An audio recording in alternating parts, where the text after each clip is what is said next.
إن الحمد لله نحمده ونستعين به ونستغفره ونعوذ بالله من شرور أنفسنا وسيئات أعمالنا من يهده الله فلا مضل له ومن يضلل فلا هادي له أشهد أن لا إله إلا الله وحده لا شريك له وأشهد أن محمدا عبده ورسوله وصفيه من خلقه وخليله أدى الأمانة وبلغ الرسالة ونصح للأمة فكشف الله به الغمة وتركنا على المحجة البيضاء ليلها كنهارها لا يزيغ عنها إلا هالك يا أيها الذين آمنوا اتقوا الله حق تقاته ولا تموتن إلا وأنتم مسلمون أما بعد فإن أصدق الحديث كتاب الله تعالى وخير الهدي هدي محمد صلى الله عليه وسلم وشر الأمور محدثاتها فإن كل محدثة بدعة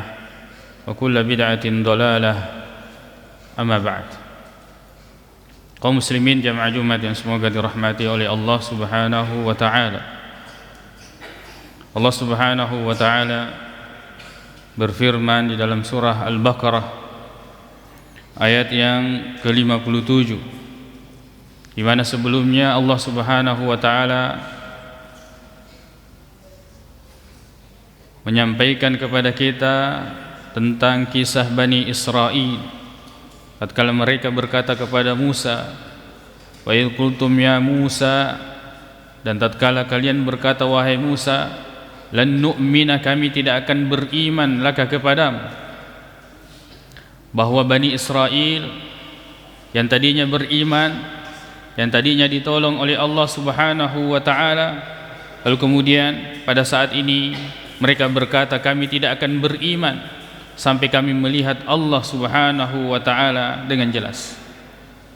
Atas permintaan ini, kemurkaan Allah Subhanahu wa taala diturunkan kepada mereka. Dan seperti inilah siksaan bagi orang-orang yang menggantungkan keimanannya terhadap materi. Bagi orang-orang yang menggantungkan keimanannya terhadap sesuatu yang sifatnya dunia, yang sifatnya dilihat oleh mata dan dapat disentuh oleh panca indera atau raga, maka Allah Subhanahu wa taala menurunkan kepada mereka petir yang menyambar mereka sehingga mereka ini binasa. Satu hari satu malam mereka binasa, lalu kemudian Allah Subhanahu wa taala membangkitkan mereka agar kiranya kemudian mereka setelah dosa dan maksiat itu, lalu kemudian Allah Subhanahu wa taala menurunkan kepada mereka azab siksaan, lalu kemudian Allah menghidupkan, membangkitkan mereka kembali agar kiranya mereka ini orang-orang yang bersyukur. Kan tetapi Bani Israil, ya, bagaimana Bani Israil, sifat-sifat mereka, harusnya mereka itu terpetunjuk, harusnya mereka itu bersyukur. Bagaimana dengan orang yang telah melihat siksaan, lalu kemudian disiksa, lalu kemudian dimatikan, lalu kemudian dibangkitkan kembali? Merasakan ini, harusnya mereka tersadar. Dari sinilah bahwa tidak semua orang yang kemudian diberikan siksaan lalu kemudian dia akan kembali, diberikan ujian lalu kemudian mereka akan kembali. Maka kita doakan orang-orang yang diuji agar Allah Subhanahu wa taala memberikan kepada mereka keteguhan hati dan keistiqomahan di atas agama, dengan senantiasa tetap melaksanakan perintah Allah Subhanahu wa taala. Allah Subhanahu wa taala kemudian mengatakan, wa zallalna 'alaikumul ghamama, dan kami naungi kalian dengan naungan yang berupa awan. Ini terjadi tatkala mereka menolak ajakan Nabi Musa untuk memasuki al-ardal muqaddasah. Lalu kemudian Allah Subhanahu wa taala memberikan azab kepada mereka. 40 sana yatihuna fil ard. Selama 40 tahun mereka hanya berkeliling dalam keadaan bingung. Bahkan disebutkan bahwa seandainya satu orang di antara mereka di pagi hari berjalan berangkat dari satu titik, maka di sore hari mereka akan kembali dan akan berada di titik yang sama. 40 sana. Selama 40 tahun mereka dalam keadaan haus, mereka dalam keadaan lapar, mereka dalam keadaan panas. Tapi perhatikan Allah Subhanahu wa taala Rahman, rahmatnya begitu luas. Bahkan ketika Allah memberikan siksaan, tetap Allah Subhanahu wa taala memberikan rahmatnya. Allah Subhanahu wa taala menaungi mereka ini, Bani Israel, para pendosa yang sedang disiksa, dinaungi dari kepanasan. Di mana mereka berjalan, maka disitulah awan itu akan mengikuti mereka. Tatkala mereka berhenti, maka awan itu berhenti. Perhatikan bagaimana nikmat yang besar kepada Bani Israel. Dari sini juga kita tidak bisa mengambil kesimpulan bahwa nanti saya beriman kalau Allah beri saya kekayaan sekian. Saya beriman kalau Allah memberikan jabatan saya seperti ini. Saya beriman kalau Allah memberikan saya pekerjaan seperti ini. Perhatikan bagaimana Bani Israel diberikan nikmat oleh Allah Subhanahu wa taala, kan tetapi mereka tetap menjadi orang-orang yang pembangkang, pendosa, tidak tunduk patuh kepada Allah Subhanahu wa taala. Wa anzalna 'alaikumul manna wassalwa. Dan Allah Subhanahu wa taala selain mengirimkan awan yang menaungi mereka, Allah turunkan al-manna. Al-manna ini adalah sesuatu yang lebih manis daripada madu, sesuatu yang lebih putih daripada susu, yang memperolehnya tidak butuh menunggu musim, akan tetapi itu ada dan mudah didapatkan oleh mereka sebab ini turun dari Allah Subhanahu wa taala, menyerupai madu yang mereka campurkan pada minuman lalu kemudian mereka minum. As-salwa yaitu burung yang dagingnya adalah jenis daging yang terbaik. Ya. Ada yang mengatakan bahwa itu adalah sejenis burung puyuh. Allah Subhanahu wa taala menurunkan kepada mereka minuman, begitu pula makanan. Lalu kemudian Allah Subhanahu wa taala mengatakan, kulu min thayyibati ma razaqnakum. Makanlah min thayyibat, dari hal-hal yang baik. Tidak semua halal itu baik. Tidak semua yang baik itu halal. Tidak semua yang baik itu halal.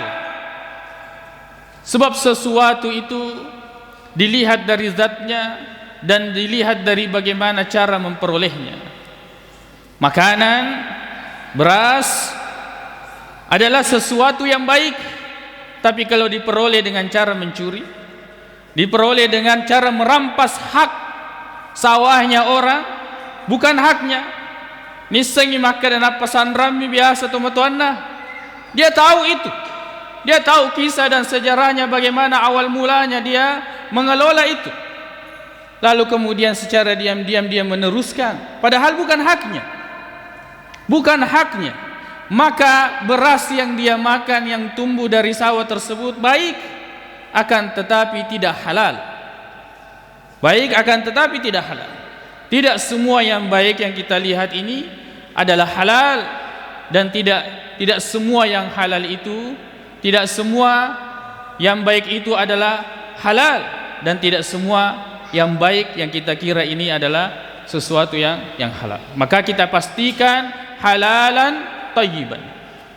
Halal lagi baik. Halal dari segi bagaimana cara kita memperolehnya. Kemudian baik apakah makanan ini zatnya tidak diharamkan oleh Allah Subhanahu wa taala. Maka perhatikan, falyanzuril insanu ila ta'amihi. Hendaknya kita memperhatikan baik-baik terhadap makanan yang kita konsumsi, yang kita masukkan ke dalam diri kita.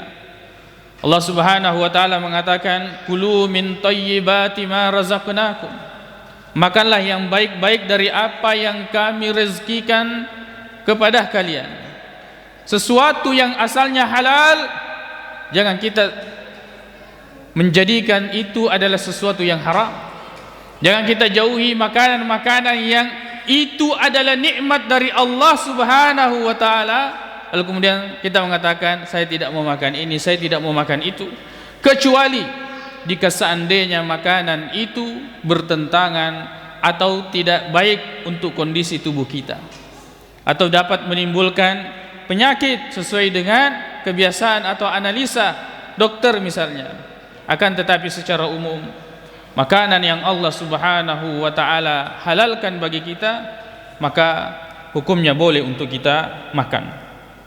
Kulu min tayyibati ma razaqnakum wa ma zalamuna walakin kanu anfusahum yazlimun. Mereka tidaklah menzalimi kami. Tidak ada yang mampu menzalimi Allah Subhanahu wa ta'ala. Dan kezaliman ini Allah haramkan. Dalam hadis surat Muslim dari Abi Dzar Al-Ghifari, Rasulullah sallallahu alaihi wasallam bercerita dari Allah Subhanahu wa taala. Ini adalah hadis qudsi. Allah Subhanahu wa taala berfirman, "Ya ibadi, wahai hamba-hambaku, inni haramtu zulma ala nafsi." Sesungguhnya saya haramkan kezaliman itu atas diriku. Tidak mungkin Allah berlaku zalim. Walakin kanu anfusahum yazlimun, tapi mereka lah yang berbuat zalim. Inni haramtu zulma ala nafsi fala tazalamu. Jangan kalian saling menzalimi. Ya ibadi, wahai hambaku, sesungguhnya kalian itu kullukum dal, kalian tersesat, illa man hadaituhu, kecuali yang saya beri petunjuk. Yang sedang di atas petunjuk jangan menyombongkan diri kalian. Itu adalah nikmat dan hidayah dari Allah Subhanahu wa ta'ala. Syukuri dan jaga, sebab nikmat hidayah ini adalah nikmat yang begitu besar yang Allah berikan kepada siapa yang Allah Subhanahu wa ta'ala kehendaki. Fastahduni, mintalah petunjuk hanya kepadaku, kata Allah Subhanahu wa ta'ala, ahdikum, saya akan beri petunjuk kepada kalian. Kita yang masih sulit meninggalkan dosa dan maksiat, pernahkah kita meminta kepada Allah, ya Allah tunjukkanlah kepada saya jalan yang lurus, ya Allah tolonglah saya untuk meninggalkan dosa dan maksiat ini? Pernahkah kita mengangkat tangan kita betul-betul memohon kepada Allah Subhanahu wa ta'ala? Kullukum ja'i', kata Allah Subhanahu wa ta'ala, wahai hambaku, setiap kalian itu adalah orang-orang yang kelaparan, illa man at'amtuhu, kecuali yang saya beri makan. Yang Allah beri makanan melimpah ruah, jangan menyombongkan diri.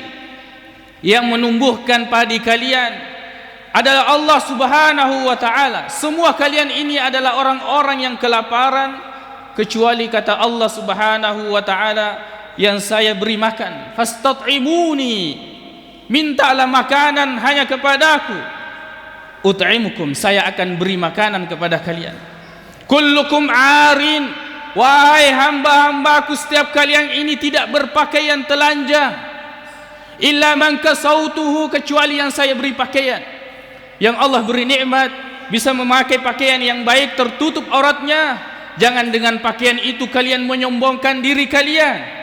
Akan tetapi bersyukurlah, sebab semua itu nikmat dari Allah Subhanahu wa ta'ala. Fastaksuni aksukum, mintalah kalian kepada saya pakaian, kata Allah, saya akan menutupi diri kalian dengan pakaian yang terbaik. Ya ibadi, wahai hamba-hambaku, innakum tukhti'una bil-laili wan-nahar, sesungguhnya kalian ini pendosa, tidak mengenal waktu, di waktu pagi atau di waktu malam kalian senantiasa berdosa, melakukan dosa dan maksiat. Wa inni aghfirudz dzunuba jami'an, dan sesungguhnya saya mengampuni semua dosa-dosa. Fastaghfiruni aghfir lakum, mohon ampunlah kalian hanya kepadaku, maka sesungguhnya saya akan mengampuni kalian.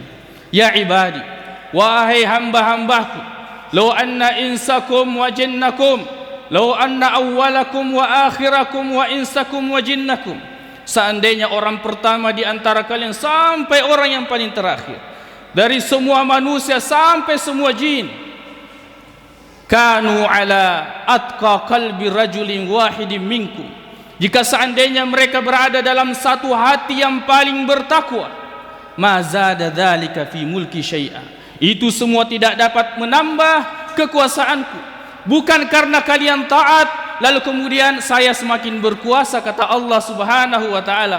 Ibadah kalian tidak saya butuhkan. Ibadah kalian manfaatnya hanya akan kembali kepada diri kalian. Kalianlah yang sendiri menzalimi diri kalian dengan tidak melakukan ketaatan kepada Allah Subhanahu wa taala.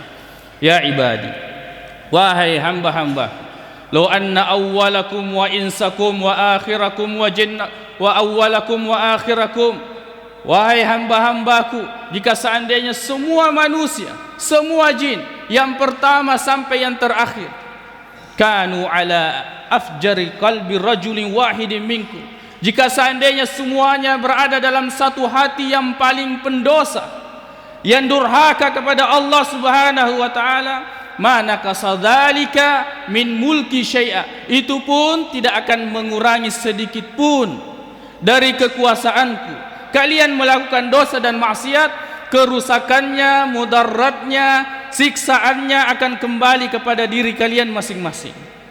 Ya ibadi, law anna awwalakum wa akhirakum wa insakum wa jinnakum, jika seandainya semua orang di antara kalian, semua jin, mulai dari yang pertama sampai yang terakhir, qamu fi sa'idin wahidin, mereka berdiri pada satu tempat yang tinggi seluruhnya, fasa'aluni, lalu kemudian mereka meminta kepadaku, fa'ataitu kulla insanin mas'alatahu, maka setiap orang saya akan beri setiap apa yang dia minta. Mana kasadalika, dan itu tidak dapat mengurangi mimma indi, dari apa yang ada di sisiku, illa kama yanqusul mikhyatu, kecuali seperti berkurangnya jarum yang dicelupkan, udkhila fil bahar, dicelupkan di lautan lalu kemudian diangkat menetes di situ, kecuali seperti itulah nikmat yang diberikan kepada manusia. Sangat sedikit dari luasnya nikmat-nikmat Allah Subhanahu wa taala. Ya ibadi, wahai hambaku, kata Allah Subhanahu wa taala, innama hiya a'malukum uhsiha lakum, amal-amal kalian saya hitung dengan baik, summa uwaffikum iyyaha, lalu kemudian setelah itu saya akan balas kalian dengan balasan yang sempurna. Faman wajada khairan, nanti lihat, siapa yang mendapati kebaikan, falyahmadillah, maka hendaknya dia memuji Allah Subhanahu wa taala. Wa man wajada ghaira dzalik, siapa yang mendapati selain daripada itu, fala yalumanna illa nafsahu, maka janganlah dia menyesali kecuali pada diri mereka sendiri. Orang zalim, tidak ada yang dia zalimi kecuali diri mereka sendiri. Allah Subhanahu wa taala berfirman di dalam surah Ibrahim, tatkala urusan telah diselesaikan, lamma qudiyal aqala syaitanu lamma qudiyal amr, syaitan berkata tatkala urusan ini telah diputuskan, innallaha wa'adakum wa'dal haq, wahai kalian, sesungguhnya Allah telah menjanji kalian dengan janji yang benar, wa wa'adtukum fa akhlaftukum, saya juga janji kepada kalian, akan tetapi saya menyelisihi janji saya tersebut. Wa ma li 'alaikum min sultan, akan tetapi saya tidak punya kekuasaan bagi kalian waktu di dunia, illa an da'utukum fastajabtum li, kecuali saya hanya memanggil kalian dan kalian betul-betul memenuhi panggilan. Maka sekarang fala talumuni walumu anfusakum, jangan sesali diri saya, sesali diri kalian yang berbuat zalim, yang mengikuti saya. Saya tidak memaksa kalian, kata syaitan.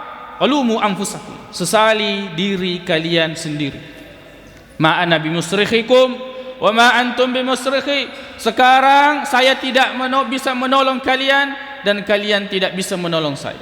Inni kafartu bima asyraktumuni min qabl, sesungguhnya saya berlepas diri dari terhadap apa yang kalian sekutukan saya terhadap Allah Subhanahu wa taala sebelumnya yang kalian lakukan.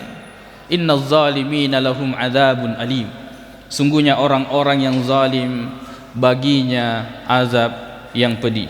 Aqulu qauli hadza wa astaghfirullah li wa lakum.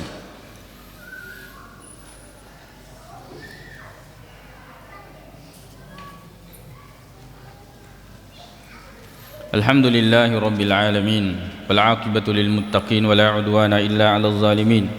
أشهد أن لا إله إلا الله وحده لا شريك له وأشهد أن محمدا عبده ورسوله صلى الله عليه وعلى آله وأصحابه وسلم تسليما كثيرا. أما بعد. Kaum muslimin jamaah Jumat yang semoga dirahmati oleh Allah Subhanahu wa taala. Kezaliman dampaknya akan kembali kepada diri kita sendiri. Kita berbuat zalim, maka Allah Subhanahu wa taala akan memberikan balasannya baik di dunia maupun di akhirat. Dan orang yang berbuat zalim ini tidak akan menyesali kecuali diri mereka sendiri. Dan ketahuilah bahwa sesungguhnya puncak kezaliman itu adalah kesyirikan, dan penyesalan yang tidak akan ada perbaikan setelahnya tatkala orang itu meninggal dan dia masih di atas keyakinan bahwa bocok-bocok ini bisa memberikan manfaat dan mudarat kepadanya, bahwa dia itu meninggal dengan keyakinan bahwa tapinya ini bisa memberikan manfaat dan mudarat kepadanya. Dia itu meninggal dengan keyakinan bahwa engkemeto diaseng, bahwa batu ini, batu itu, benda ini, benda itu, kuburan ini, pohon di sana, goa ini dan sebagainya, engkemeto diaseng. Meninggal di atas keyakinan tersebut, maka penyesalan yang tidak ada lagi obatnya setelahnya, tidak ada lagi perbaikannya, sebab itu berada di atas puncak kezaliman. Inna syirka la zulmun azim. Sesungguhnya kesyirikan itu adalah puncak kezaliman. Maka hidup ini sementara. Jangan hal-hal yang kemudian kita ingin terangkat lo kita romposen karena benda ini dan benda itu, sesuatu yang kemudian kita jual akidah kita dengan benda tersebut. Tinggalkan. Dunia ini segala sesuatunya kita akan tinggalkan, kecuali yang kemudian yang harus kita lakukan sekarang ini dan berlomba, yaitu dalam kebaikan. Fastabiqul khairat, lalu kemudian berlomba di dalam melakukan amal kebaikan. Semoga Allah Subhanahu wa taala menjauhkan kita dan keturunan kita dari kesyirikan. Allahumma ighfir lana dhunubana wa israfana fi amrina wa tsabbit aqdamana wansurna 'alal qawmil kafirin. Allahumma ighfir lil muslimina wal muslimat wal mu'minina wal mu'minat al ahya'i minhum wal amwat innaka sami'un qaribun mujibud da'awat wa ya qadiyal hajat. Allahumma inna nas'aluka al-huda wat-tuqa wal-'afafa wal-ghina. Allahumma arinal haqqa haqqan warzuqna ittiba'ah wa arinal batila batilan warzuqna ijtinabah. Rabbana atina fid dunya hasanah wa fil akhirati hasanatan wa qina adzaban nar. Aqulu qawli hadza wa astaghfirullaha li wa lakum wa akhiru da'wana anil hamdulillahi rabbil alamin wa aqimus salah.